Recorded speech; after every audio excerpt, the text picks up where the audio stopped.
Welcome to the Working Tools Podcast, where today will be part two of our interview with illustrious brother Roger Nelson, Deputy of the Supreme Council for the Orient of Washington.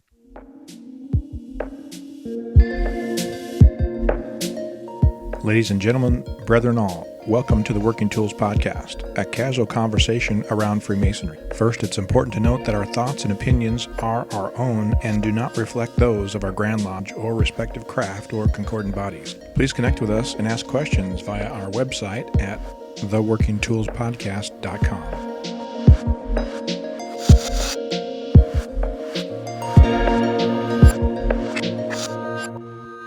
Today on the Working Tools Podcast, we have our usual group of four hosts. We have Brother Craig Graham, who's a member of Kalamalka Lodge number 160 in Vernon, BC. Very worshipful Brother Stephen Chung, who's a member of Prince Charles number 153 in Kelowna, BC. Very worshipful Brother David Colbeth, a member of King Solomon Lodge number 60 in Auburn, Washington. And I'm Matt Appel, and I'm a member of Mill Creek number 243, and we meet in Montlake Terrace, Washington. And somehow we managed to snooker illustrious Brother Roger Nelson into staying with us for another episode. So I keep wanting to say right worshipful, but which is correct, but not in this context of this conversation. Illustrious Brother Roger is the deputy of the Supreme Council for the Orient of Washington, so he's sort of the head honcho for Scottish Rite in the state of Washington. So welcome back again, sir.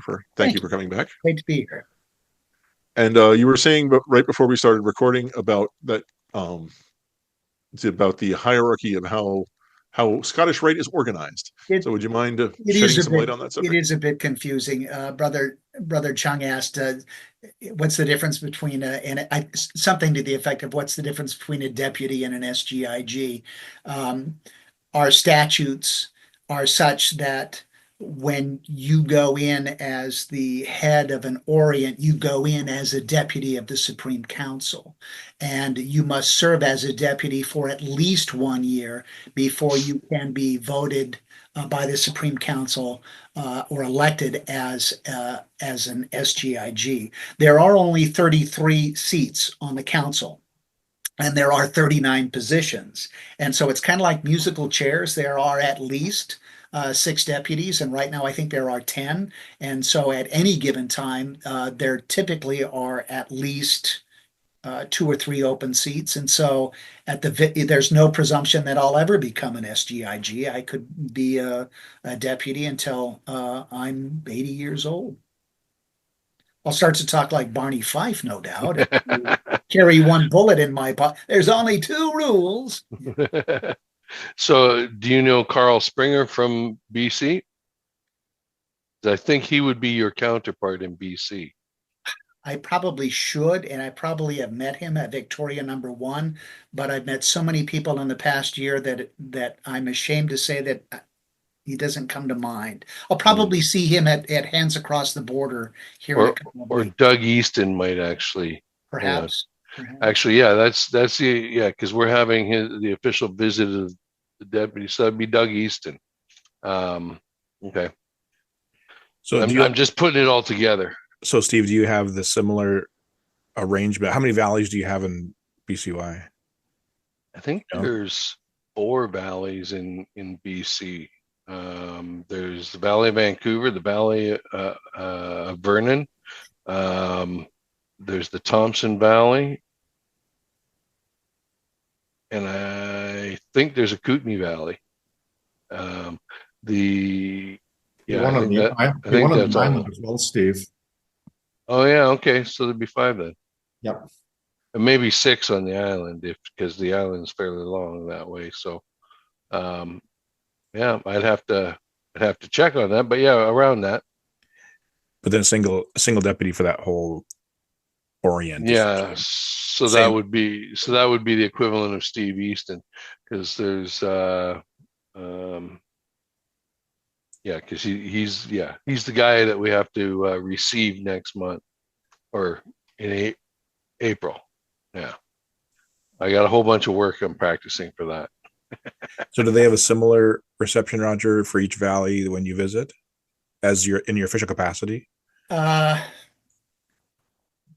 Yes, they do. The truth of the matter is, because of my typically they do not make an appointment to a deputy or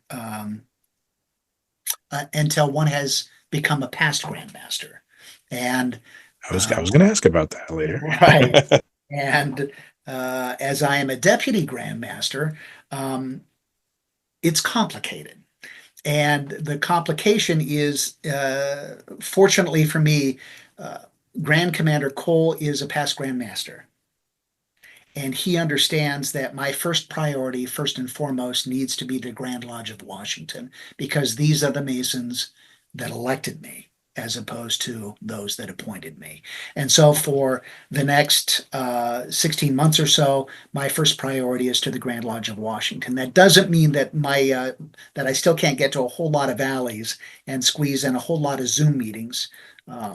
But the truth of the matter is my first priority needs to be to the Grand Lodge. There are 13 valleys of Scottish Rite in the Orient of Washington.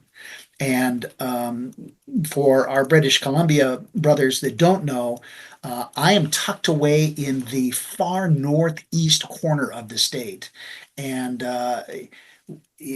you can put a lot of miles on a vehicle traveling around this jurisdiction in 1 year. I think in 3 years, I put more than 70,000 miles on 2 vehicles. So with 13 valleys, I anticipate I'll probably go through a couple of vehicles now and then. I didn't realize there were so many. I thought I had the number 9 stuck in my head for some reason. I didn't realize there was that many. Lucky 13. Interesting. So is it, you had talked previously about that there's no assumption that you'll become SGIG. Is it even potentially more likely because of your transition in the Blue Lodge status from Grandmaster that it won't be this biennial, maybe the next biennial? That of course you don't know, and I know you can't, don't go to futures on that. Don't buy any futures on that one. It's in the hands of the Grand Architect. My work won't change, honestly. The work doesn't change, and I don't even think the color in my pen, the color of the ink in my pen, I don't think changes. So yeah, I don't get too tied up in that. So Roger, where now is the wrong word to use, but the headquarters of the Scottish Rite for the Southern Jurisdiction? Is it in the District of Columbia, or is it in South Carolina? It is currently in the most beautiful Masonic edifice in all of the contiguous United States, and that being in the House of the Temple in Washington, D.C. And even if you're not a Scottish Rite Mason, please go and visit it, because it is truly one of the most remarkable places in all of North America, and they roll out the red carpet for you. They really do. It is so remarkable. DC is on my travel list, and so commensurate with that, the House of the Temple and the monument out at Alexandria are two of the things that I would really love to see as well. There's a couple of other Masonic edifices I'd like to see in the States as well. One is the Detroit Temple, and the other one is Indiana, or the Scottish Rite Temple in Indianapolis. It's supposed to be. Well, let me put a goal on your roster there, Craig. In 3 years, it'll be the next biennial for Scottish Rite Southern Jurisdiction, and it'll be an amazing event, and it's right there in DC.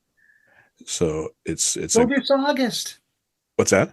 Go this August. Well, it's maybe a little bit too. I don't know if his plans would allow for this August, but for sure in 3 years he could easily plan for 3 years. But it's a wonderful event. Yeah, nothing like DC in August. I when I went this last time, it was a long slog to get there, and I was exhausted, and I was waiting for JD, John Davenport, to get on off of his flights, and I was at the Washington Memorial, and it was a balmy 85 or 90 degrees in the shade, sitting there on this big, huge marble stairs, and I just kind of laid back on the marble to rest my eyes, and boom, I was out. I was out. But it was a beautiful day, and it reminded me, I hadn't been in DC in so many years, and Alexandria, really, I hadn't been there in so long, but it reminded me of the Midwest because of all the trees and a little bit of the rolling hills, and just reminded, I'm from Wisconsin originally, reminded me a lot of the Midwest. So it was really enjoyed that. It was a great tour to go see the Washington Monument and Memorial, and then also to go see the House of the Temple. And At some point, we've got a standing invitation from Maynard to come on the show and talk to us, and so or to be on his show. And so, if we get that connection, then you'll have somebody else you can talk to, Craig. He does wonderful work, doesn't he? Yeah, he's amazing. He certainly does. Yeah, I had a chance to back when the I don't know, this story is non sequitur here, but back when the Scottish Rite education program that I am blanking on the name of, but just had VMAP, the VMAP. No, the Master Craftsman. There we go, the Master Craftsman program. Back when it was still on paper, my family and I went and visited DC to show the kids around and that sort of stuff, and we got to go to the House of the Temple. So I delivered one of my Master Craftsman exams directly to the House of the Temple. Yeah. It was kind of funny because they were going, well, I don't know what to do with this. You usually come in the mail. Okay, probably one of those paper and pencil D&D guys also, weren't you? Indeed. So I've got a question for you. Even as a thrice peace and Grand Master, I don't understand. What is the duties? What do you do as the deputy? I ensure that Scottish Rite is strong, that the statutes are followed, that the ritual is followed, that the membership experience is the very best it can be for those that enter the Scottish Rite. How do you go about doing that? Because you're everywhere. You got 13 valleys, which is much harder to manage than 5. Well, I tell you, first of all, we've got great support staff. For instance, even on the membership committee, it's so much easier now that everything is computerized. Our membership database, for instance, if there's a wobble in the force, for instance, somebody in South Carolina, Bob Weatherford's going to get on there and he's going to ping me, and he's going to ping somebody in the valley and say, I recognize there's a problem going on in this valley, and I think I can probably fix it with a couple of keystrokes if it's okay with you, illustrious sir. And of course, we make it happen. Now we've got people that head up the VMAP committee, Admiral Sizemore, the author of the VMAP program. Yes. Could just interrupt. I again, Steve and I are probably not familiar with the VMAP program. I'm sorry. No, please. But what is it sort of? What's the direction and what does it entail? Yeah, I apologize for using nomenclature like it's the Valley Membership Achievement Program, and it for all intents and purposes, it's just a checklist of different areas that Scottish Rite valleys can focus on to make sure that they're in continuing to enhance the Masonic experience, membership growth. Simple things the same things that we attend to in Blue Lodge, but are also taken care of at the Scottish Rite level. Okay. And this is a program that extends through the whole of the southern jurisdiction, right? Absolutely. And we try to have 100% participation by all of our valleys, that they have a VMAP or a Valley Membership Achievement Program chairman that tends to all of these things, and they delegate these responsibilities out that take care of such things as, the membership experience and technology, and starting to have a ring of familiarity, David. Outside. I was just saying, it can be used for Blue Lodge too. So it's open to anybody. If you have interest in that, Craig, it's wide open. It's not exclusive to the Southern jurisdiction or Scottish Rite at all. Just like the Master Craftsman program, and I would say that there are a lot of initiatives and programs that the Southern jurisdiction and Northern jurisdiction Scottish Rite have launched that are open to all Freemasons. Such as the Master Craftsman course, such as the Free Will program. And I think that's probably one of the coolest things about Scottish Rite is, they've got open arms. Mm-hmm. I'm not a Free Will. I'm not familiar with that one. Oh my. I guess. David. Maybe I am and not. David. That's like I'm not that great of a Scottish Rite Mason. Words in Masonry is free, right? Yeah, well, I'll send you the link later, and in fact, if you go to the Orient of Washington website, I believe you can find a link for it there. But Scottish Rite Southern Jurisdiction has purchased a license to freewill.com, and you can go on and build a will for your family for free. That's accepted in all 50 states. And yes, there is an implied hope that perhaps you might leave a little something in your will to the House of the Temple or Rite Care or the Scottish Rite Scholarship Foundation of Washington or the House of the Temple, but it's not necessary to use the thing. It's for free, and fulfills part of our Masonic obligation. Pretty cool. Huh? Well, I guess if Trump is ever successful in making us the 51st state, we could take advantage of that. Well, that's one of the areas that we don't talk about in Masonry. Right. But I like the free will concept. I'm actually one of my very close brothers is in the process of dying now with lung cancer, and I'm having to get him his will taken care of actually tomorrow, tomorrow. And it surprises me how many people don't have a will, and how important that is. So I mean that's a great program. What a blessing he's got you to help him towards the sable curtain. Yeah, hardest thing I've ever had to do, I'll tell you that. I usually pretty good at avoiding the latter stages of these things with people I know, but being that he needs the assistance there, and I'm stepping up to do that. So he'll be actually coming back to my house to live out the rest of his days here, in sometime in the next week. But he was a brother that I actually met in, who would have been 95 when my daughters joined Joby's here. My girls went through with his girls, and we've been tight brothers ever since, actually business partners at one point. So so that free will program is really a good thing.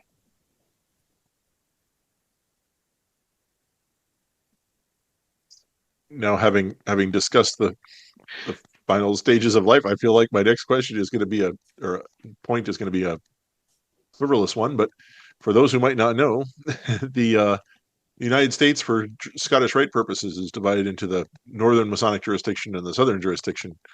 And the Northern Masonic jurisdiction is what, like east of the Mississippi and north of the Ohio River, I want to say. One of those rivers out there.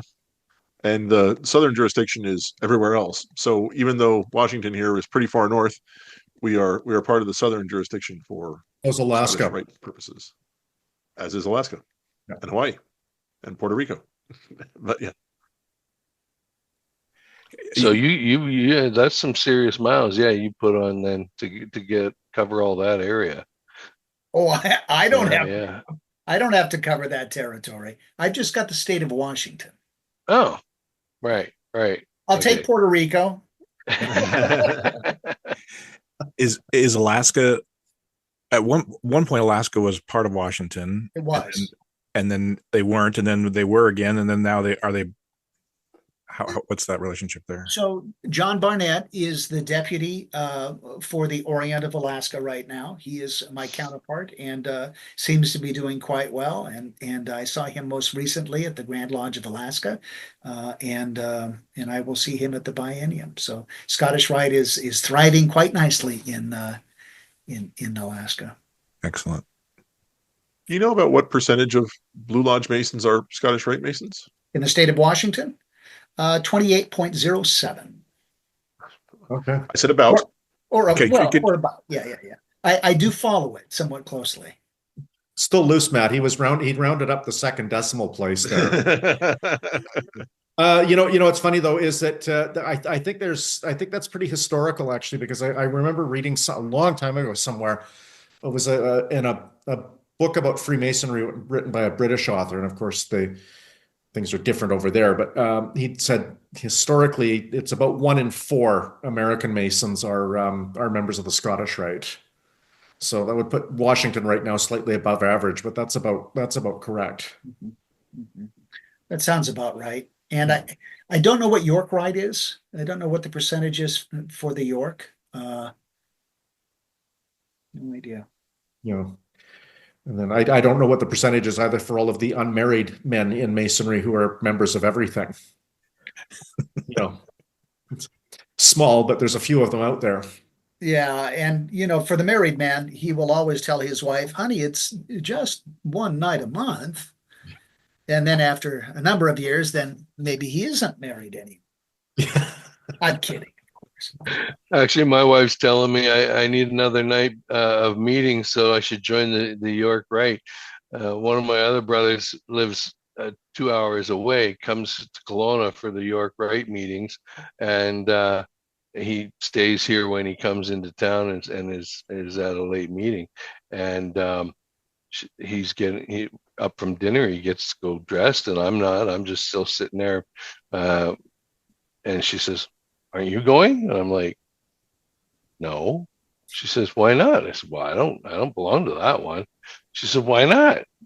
It's just one more night, like, it's like, I don't have time for that, for the extra work that's involved, right? But Stephen, you bring up a fascinating point, though, in that it seems that Masonry in many ways skipped a generation. And, at World War II, you had Harry Truman before he was president, and when he was vice president, and on those newsreels that would come up in theaters before the movies, Harry Truman would come in and say, "Young man, if you're going over there, you make damn sure that the man next to you in that foxhole or on that boat is a Freemason. He'll take care of your widows. He'll take care of your orphans." And before guys were going over, they were becoming Freemasons, and we were doing degrees 8 nights a week, right? And when they came back from over there, they didn't call it PTSD. They didn't call it shell shock. They didn't talk about it. And the only place that they could feel comfortable and communicate without a word and look in another man's eye was in a lodge room. So, and this is just anecdotal, but I do believe there's some truth in this, that they went to lodge 8 nights a week. And in the 60s and 70s, they weren't at home. So in many cases, that generation said, "Why am I going to do that? My dad was never around. I'm not going to join Masonry." So I think in many cases, and I think there may be some truth in this, I think, and in some Masonic bodies, balance is something we strive for. I think we got out of balance with family. I think we got out of balance in some ways with faith. And so I think it's starting to come back, because how many times do you hear today, "My dad wasn't, but my grandfather was"? I actually hear that a lot. Yeah. When I hear that today, I say, did you admire your grandfather? And they'll get a smile on their face. And I say, well, maybe Masonry had something to do with that. And if you do go down that path, I'd suggest maybe you try to strive for some balance. Try to make sure you put your family and your faith first. We don't have to repeat the mistakes of the past. I don't know if that's true, but it resonates as having some validity. Yeah. There's a lot of ways to cut that, because we get into, a lot of people will declare that the worst thing that ever happened to Freemasonry was the post-war boom. I'm not taking a position either way right now on that, but that certainly comes up in conversation. And then you flip it around again and you say that we have a loneliness epidemic, and as a society, one of the things what we've really lost generally are what people call third spaces. You have home, you have work, and a long time ago, everyone also had a third space that they went to, which was the lodge, the bowling league, the pub, whatever, but some sort of, activity or hobby or something that was pursued outside of your two usual realms, and led color in your life, so to speak. Yeah, very true. Mm-hmm. True. Speaking of balance, I've been floating the idea a little bit. We talk a lot about some lodges. Oh, I want to be more esoteric, or I want to be more social, or I want to be more philanthropic, or whatever. They want a focus. What's the focus of your lodge? And in my mind, it's really should be, I want to call it a fulcrum lodge, one that is balanced. You should have all of those things. You know, we're not McDonald's. You're not going to walk into a lodge and you're not going to get the same experience every single time, but there should be some fundamentals that are same, that are similar. And so having that balance in your lodge, also among its members in their lives, isn't that what a man comes to a lodge and comes to Freemasonry for, is to find something he's missing, like Craig said, that element that he's missing. And so having the idea of a fulcrum lodge, something that's balanced, and that could be different elements on there, and they could be weighted differently and positioned differently, but something that's somewhat balanced. Yeah, I'd also posit, and I think you've had him on your program before, that Ken Lane has a very good point. I think very worshipful Zane McCune has pointed it out in his Elephant in the Room presentation, that a lot of times we do candidates and later Masons a disservice by shoehorning them into a lodge that doesn't have what they're looking for, and that results in that unnecessary churn. They came in hoping to find esotericism, or they came in looking to find just charitable works, and we didn't get them into that lodge. That's why I like the 6-step program, because like when I meet with these seekers, I find out what they're looking for, and I let them know right away. If you're looking for that fraternal type connection, that camaraderie, that brotherhood, you might not find it in one lodge. You're going to need to visit and travel and spend some time in the district, right? Others that are looking for that charitable factor, then you're going to want to get involved in the shrine, and you're going to want to do those types of things. And the ones that are looking for esotericism, I point them in the directions that are going to help them find those things. And then I tell them, we're not going to spoon feed it to you. You're going to have to find it. But it's really important that they are guided into the right journey, right? So that they can find what they're looking for. Balance is so important, though. I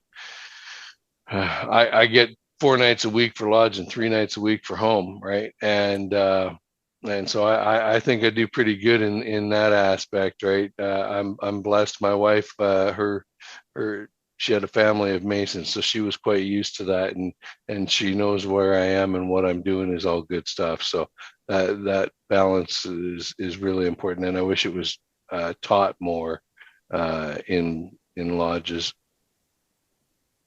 So I'm sure you're probably running out of time, but I would feel that I'm doing a disservice to Scottish Rite if I don't at least get a pitch in to say that Scottish Rite is considered the college of Freemasonry.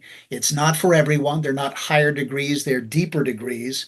And that if you do want to learn more, find out who the Scottish Rite Masons are in your lodge, and come join us. We're going to be putting on an Orient-wide reunion in Seattle, May 30th and 31st, and we'd love to have you there.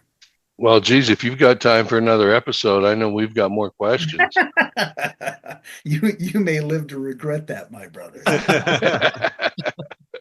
So on the note of all of us seeking equilibrium in our Masonic lives and our lives in themselves, I think as illustrious Brother Roger said, it's probably time for us to wrap up this episode. But on behalf of David and Stephen and Craig and myself, thank you, illustrious Brother Roger, for agreeing to be on the show again. We really appreciate it. And as always, we encourage you. You are our faithful listeners, are you happy few. We encourage you to make some whatever comments you like on shows you might want to see, or interesting comments about what we've been discussing on YouTube or on social media there, and we are always interested in engaging in that discussion. And also, thank you for listening to the Working Tools podcast. Goodbye.